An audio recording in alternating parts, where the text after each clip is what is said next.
នេះជាមន្ទីរពិសោធន៍របស់ក្រុមបន្ទប់ទឹកពួកគេបានរកឃើញមេរោគសំប៊ីដែលលាក់ខ្លួននៅក្នុងខ្លួនមនុស្សនៅពេលនោះប្រធានក្រុមបន្ទប់សម្ងាត់បានរកឃើញថាឈាមកូនប្រុសរបស់គាត់មានលក្ខណៈពិសេសដូច្នេះគាត់បានធ្វើការពិសោធន៍លើឈាមកូនប្រុសរបស់គាត់ជារៀងរាល់ថ្ងៃដោយសង្ឃឹមថានឹងអាចបង្កើតសេរ៉ូមដើម្បីប្រឆាំងនឹងមេរោគ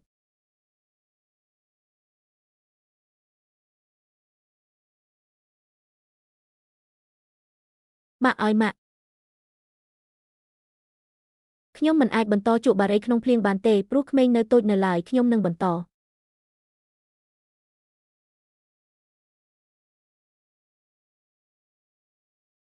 គាត់ចង់បូជាកូនរបស់គាត់ដើម្បីជួយសង្គ្រោះមនុស្សជាតិទាំងអស់ប៉ុន្តែឥឡូវនេះប្រធានបទពិសោធន៍របស់គាត់បានក្លាយជាខ្មោចឆៅលំដាប់លេខ1អ្នកប្រាប់ខ្ញុំមកវាគួរឲ្យអស់សំណើចណាស់ប៉ុន្តែមិនមែនតតែសោះ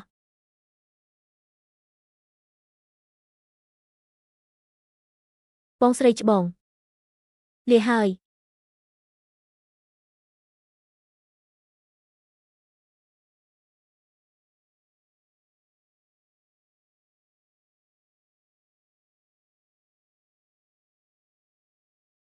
ខ្ញុំនឹកអ្នកខ្ញុំចង់ថាបអ្នក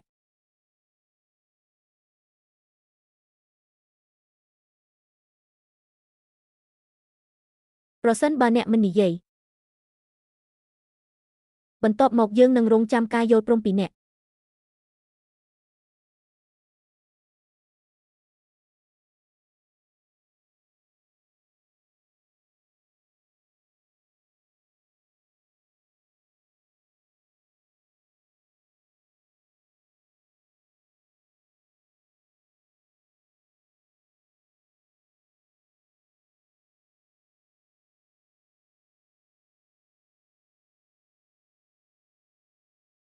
សំឡេងអ្វីនៅក្នុងបន្ទប់នោះ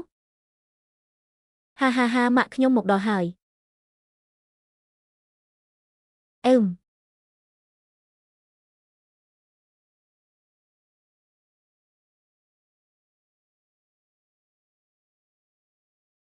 ហេតុអ្វីតើមាននរណាម្នាក់នៅក្នុងផ្ទះរបស់អ្នកទេប៉ាតើប៉ាកំពុងធ្វើអ្វីនៅទីនេះគ្រាន់តែនិយាយអ្វីដែលកូនកំពុងគិតនៅទីនេះបន្ទប់របស់ប៉ាញ៉ៃញ៉ៃពេកហើយគ្មានអ្នកណាផ្សេងនៅទីនេះទេយើងទាំងអស់គ្នាជាក្រុមគ្រួសារនៅទីនេះប៉ុន្តែប៉ាថ្ងៃនេះកូនមានសម្ភារៈច្រើនណាស់លើកមុនប៉ានិយាយថាកូនកំពុងលាក់ហ្គីហ្គោឡូមួយប៉ាបានគិតអំពីវាហើយខ្ញុំគិតថាប៉ាត្រូវនិយាយជាមួយប៉ាឲ្យបានច្បាស់លាស់និយាយទៅអ្នកដឹងពីបរិស្ថានបច្ចុប្បន្នហើយវានឹងគួរឲ្យរន្ធត់ណាស់ប្រសិនបើមានអ្នកណាម្នាក់ស្លាប់មែនទេតើការស្លាប់បែបណាអូប៉ារបស់អ្នកចង់មានន័យថាប្រសិនបើយើងមានកូនឥឡូវនេះយើងនឹងមិនអាចផ្ដល់ឲ្យនាងនៅជីវិតដ៏ល្អបំផុតបានទេដូច្នេះយើងនៅតែត្រូវចាត់វិធានការប្រុងប្រយ័ត្ន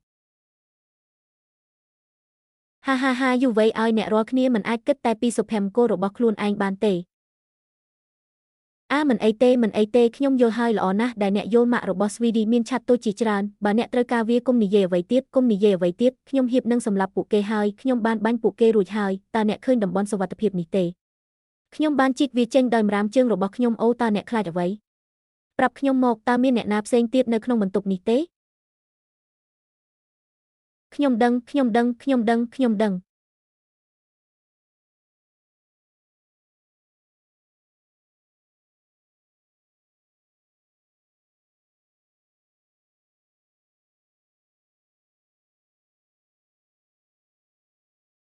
ខ្ញុំដឹង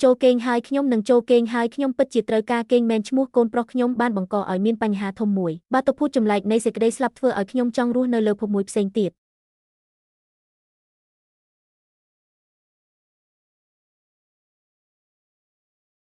អូយព្រះមហាក្សត្រឲ្យខ្ញុំសូមអង្វរព្រះអង្គព្រះមហាក្សត្រសំប៊ីយូលីនសូមបំភ្លេចអ្វីដែលទើបតែកើតឡើងទៅ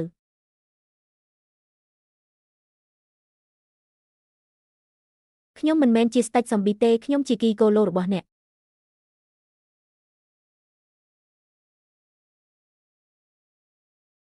រឿងនេះពិតជាអាម៉ាស់ណាស់ខ្ញុំខ្មាស់អៀនពេកមិនហ៊ានប្រឈមមុខនឹងអ្នកណាទេខ្ញុំនឹងចាកចេញឥឡូវនេះ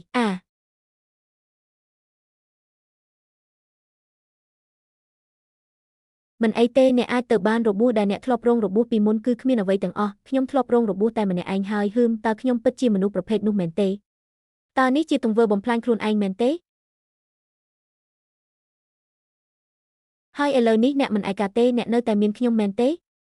អ្នកជាស្វាមីរបស់ខ្ញុំឥឡូវនេះហើយខ្ញុំជាកូនទី3នៅក្នុងគ្រួសារនេះអូទេអ្នកមិនអាចហាត់ប្រាណខ្លាំងនៅពេលនេះបានទេព្រោះអ្នករងរបួស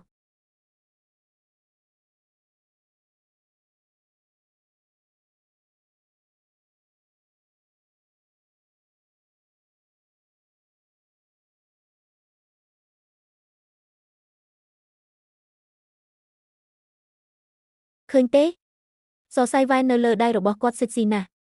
ខ្ញុំឃើញវាហើយដោយសារស្មានិងចង្កេះតូចចង្អៀតរបស់នាងខ្ញុំច្រណែននឹងនាងញ៉ាំបានល្អប៉ុណ្ណា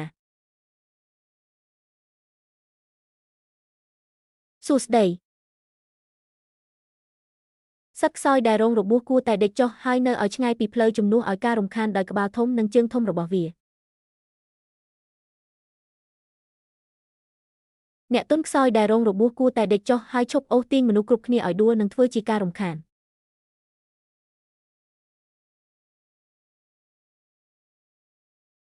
ស្វេតមានចរិតខ្មាស់អៀនហើយគេងមិនលក់ទេពេលនាងចេញទៅខាងក្រៅនិយាយពីរឿងនេះវិញកាលគាត់នៅក្មេងគាត់តែងតែយំនិងរអ៊ូទាំនៅពេលយប់ខ្ញុំត្រូវតែបញ្ចុះបញ្ចូលពួកគេទាំងអស់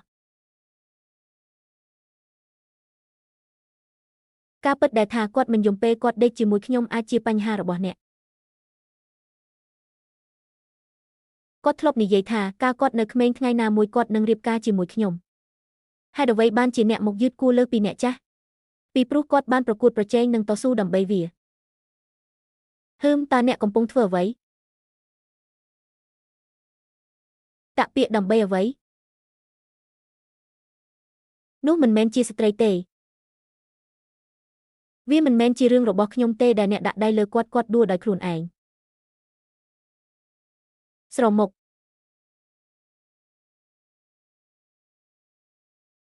វាមិនមានអ្វីតាក់ទងនឹងខ្ញុំទេគាត់ដួលសន្លប់ដោយខ្លួនឯងស្រមុកតើវាឈឺនៅកន្លែងណាតើអ្នកបានធ្វើអ្វីដាក់គាត់ខ្ញុំនឹងនាំអ្នកទៅប្ដូរសម្លៀកបំពាក់យកព្រមទេហេ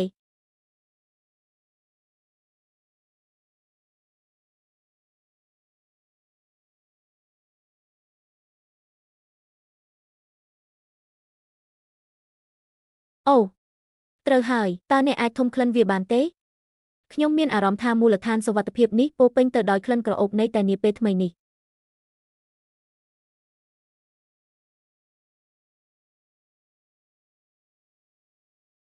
ចុះរបួសវិញ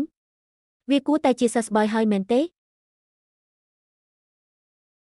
បើដូច្នោះហេតុអ្វីបានជាអ្នកនៅតែធ្វើពុតជារងរបួសហើយកុហកអំពីកុមារភាពរបស់ខ្ញុំតើវាសប្បាយទេបាទចាសខុសខ្ញុំមិនបាននិយាយអ្វីដែលអ្នកនិយាយទេអ្នកសូមឲ្យខ្ញុំបង្ហាញអ្នករួចហើយនៅទីនោះហេ